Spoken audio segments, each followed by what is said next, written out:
Hey guys, Jan here with Battlefield Curator, and we're gonna look at another surplus weapon. On surplus weapon, we give you a little bit of details about the weapon, we do an analysis at the range, and we give it a rating at the end. But before we get into the meat and potatoes, I'd ask you to pulverize that like button and subscribe for the algorithms. It really helps out with the growth of the channel. Appreciate it. This surplus weapon is the M1 Carbine. You might still be able to find out there.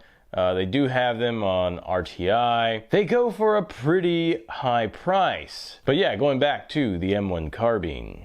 So this is the M1 Carbine in 7.62 by 33 millimeter, aka 30 carbine. The M1 Carbine was developed in the United States. Its design started around 1938. The M1 Carbine's usage was mainly the United States. But after World War II, the M1 Carbine became distributed. You saw it in places like Vietnam, you saw it in places like Ethiopia, some South American countries, police forces in Italy. So the distribution of this rifle is pretty widespread. Over 6 million M1 Carbines would be produced from 1942 to 1945. From about 10 different companies that were contracted by the U.S. Department of Ordnance. So why was the M1 Carbine developed? There's a lot of usage for a carbine that doesn't pertain to frontline usage. A lot of countries used carbines for their support troops. Well, the United States needed to do the same thing. They didn't really have a carbine, and they had submachine guns, but when it came down to it, they were still pretty heavy. So they needed something really lightweight for the support troop to carry around and get their mission done and get their objectives done while the infantry soldiers do what they do with their M1 Garands. So the U.S. Department of Ordnance decided that, hey, we need a carbine that's lightweight, 5 pounds, for our support troops. So they had trials, and so Winchester got involved in developing a carbine. They had a design from Ed Browning, or Jonathan Ed Browning, who, not to be confused with his brother John Browning, who had a design before he passed away. A guy by the name of David Marshall Williams, later to be known as Carbine Williams, was hired on to help finish the M1 Carbine project. So Carbine Williams' short-stroke gas piston was implemented into the M1 Carbine design, and eventually they won the trials, and the United States Ordnance Department took on the M1 Carbine from Winchester. So even though it was a combined effort for Winchester to design the M1 Carbine, Inland would actually be the largest producer of M1 Carbines.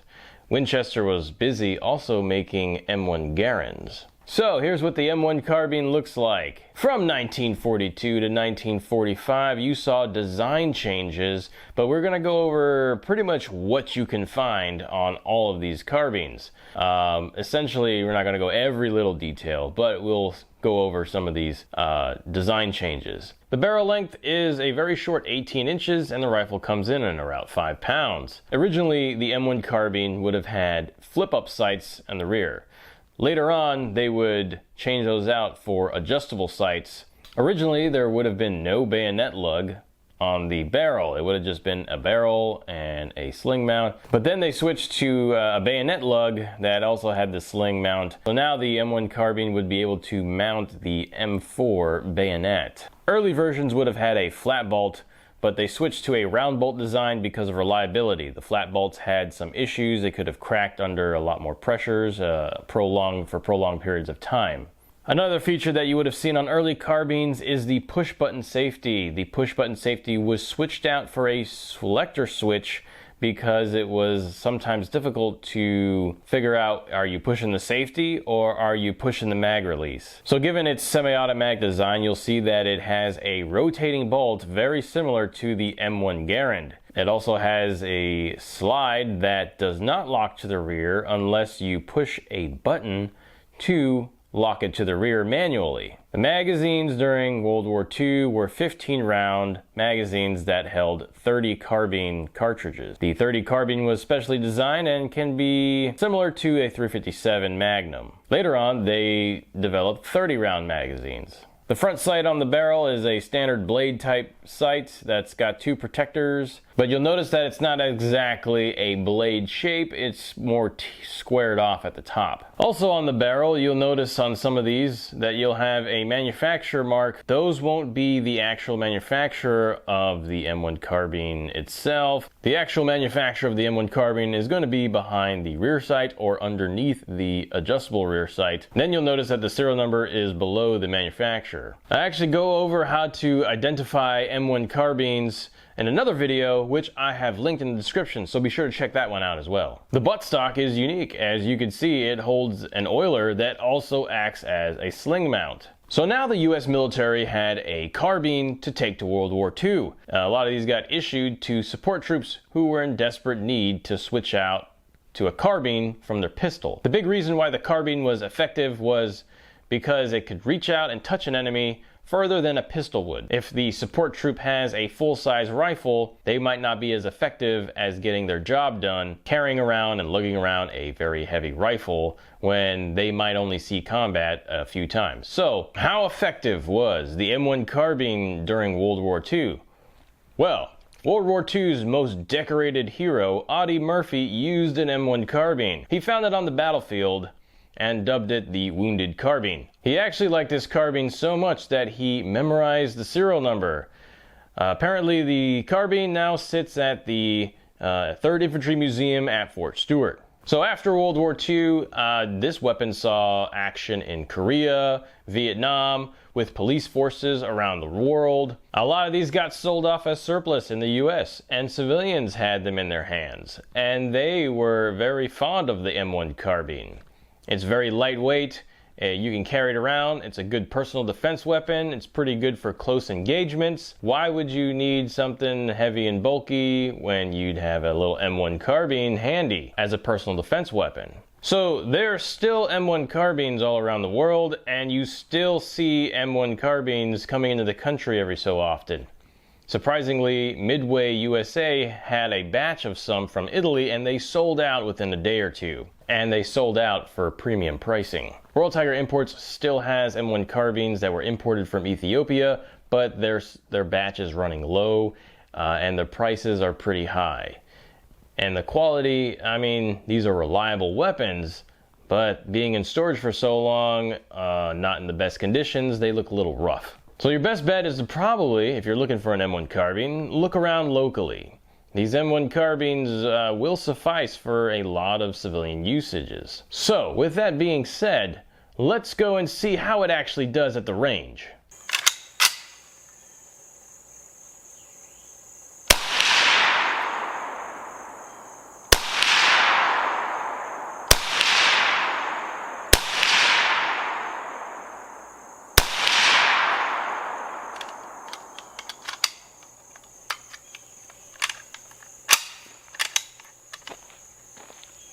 Well, it didn't do too shabby at all. 75 yards and a standing, unsupported position, and that was the shot group. So when we fire this rifle, the trigger pull is pretty easy. The adjustable sight makes it really easy to aim, and if it's not on point, it's really easy to make adjustments and put on target. Though it's not a precision type adjustable rear sight, you know, it could be better, the front sights could be better, but it does the trick and it's good for closer engagements. The U.S. Ordnance Department wanted this to be effective up to 300 yards. I'd say, you know, if you're going to go deer hunting with this, I wouldn't use it any further than about 100 yards. This M1 Carbine looks like it has many uses, so let's go ahead and look at our Curator score. Historical impact. Well, you saw the M1 Carbine was a great part of history. It was a semi-automatic carbine and lightweight. The distribution of this rifle is pretty widespread. The carbine would be produced in many different commercial variants as well. So you saw other companies develop their own versions of the M1 carbines. And you definitely see that this weapon was used by many troops, and you know, even Audie Murphy was very fond of the M1 carbine. So we're gonna give it an 8 out of 10. Service use, time frame of use. Yes, M1 Carbine was used a lot during World War II. A lot of support troops had them. You also saw them used in Korea and all the way up to Vietnam. And that was just by the US. You saw these also used by many different countries. So we're going to give it a 9 out of 10. Rarity. Over 6 million of these were made. Necessarily not too rare, but when you do find them, they do go for a premium. You can still find some of these around at local shops or on Gunbroker, and they've been imported again. So we're going to give it a 7 out of 10. Reliability. Yeah, remember, this was tested by the U.S. Ordnance Department for use in combat scenarios. For the most part, these are really reliable little carbines. There might be some issues with flat bolts, maybe some rear sights that might not be painted in very well, but for the most part, these are really reliable. So we're going to give it an 8 out of 10. Modern culture.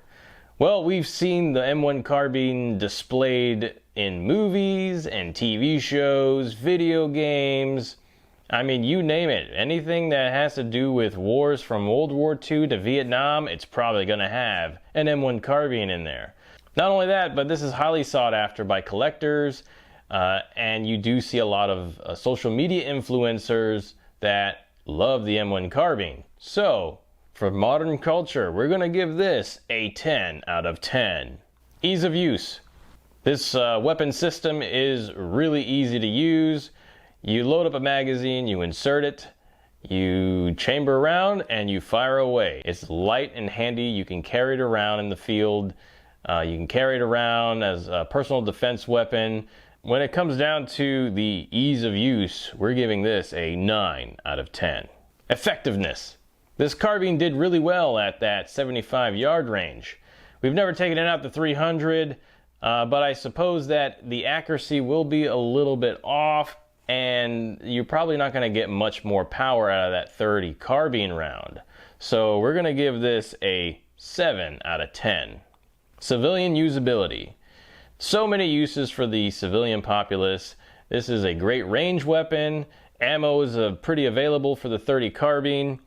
Hunting purposes at shorter ranges. Personal defense, home defense, property defense. This is a good prepper rifle. It can be used for survival. Its semi-automatic design makes it a great choice for all of these. So, we're going to give it a 9 out of 10. Collector value. The M1 Carbine is highly collectible today. You see the great rises in prices.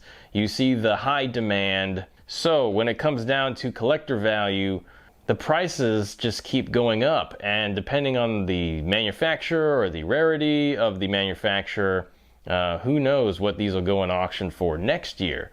So we're going to give this a 9 out of 10 on the collector value. Future outlook. Yeah, the M1 Carbine is definitely going to be a highly collectible and more sought after weapon in the future, so we don't doubt that its value is going to increase pretty drastically in the future. So we'll give it a 9 out of 10. Alright, so the total Battlefield Curator score is 85 out of 100. It's really good, and you can definitely tell that the M1 Carbine is highly sought after, and it's a very loved surplus weapon. The M1 Carbine, what are your thoughts? Do you have one? How do you like it? Let me know in the comments section. Thanks for tuning in, guys. I'll see you in the next video. And don't forget to check us out on Instagram and Facebook. And as always, be sure to learn history and curate history. Make it a great day.